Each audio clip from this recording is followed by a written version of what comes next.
السلام علیکم ورحمۃ اللہ وبرکاتہ۔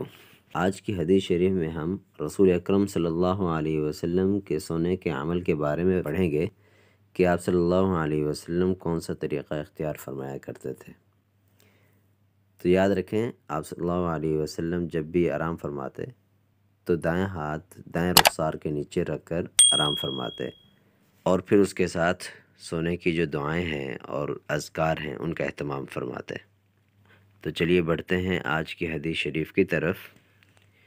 حضرت حذیفہ رضی اللہ تعالی عنہ نے بیان کیا کہ نبی کریم صلی اللہ علیہ وسلم جب رات میں بستر پر لیٹتے تو اپنا ہاتھ اپنے رخسار کے نیچے رکھتے اور یہ کہتے، اللہم بسمک اموت و احیا، یعنی یہ دعا پڑھتے جس کا ترجمہ یہ ہے، اے اللہ میں تیرے ہی نام سے مرتا ہوں اور زندہ ہوتا ہوں۔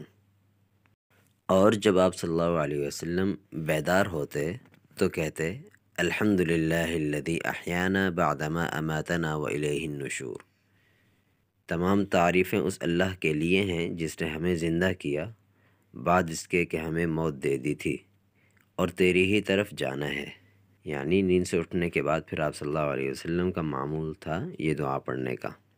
حدیث شریف کے عربی الفاظ یہ ہیں، عن حذیفة رضی اللہ تعالی عنہ قال كان النبی صلی اللہ علیہ وسلم اذا اخذ مضجعه من اللیل وضع يده تحت خده ثم يقول اللهم باسمك اموت واحيا، واذا استيقظ قال الحمد لله الذي احيانا بعدما اماتنا واليه النشور۔ اس حدیث شریف کو صحیح البخاری میں امام بخاری رحمہ اللہ نے روایت کیا ہے۔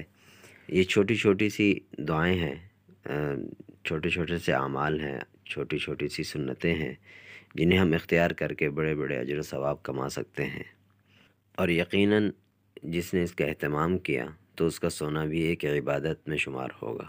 اللہ تعالی ہمیں اس کا اہتمام کرنے کی توفیق عطا فرمائے۔ والسلام علیکم ورحمۃ اللہ وبرکاتہ۔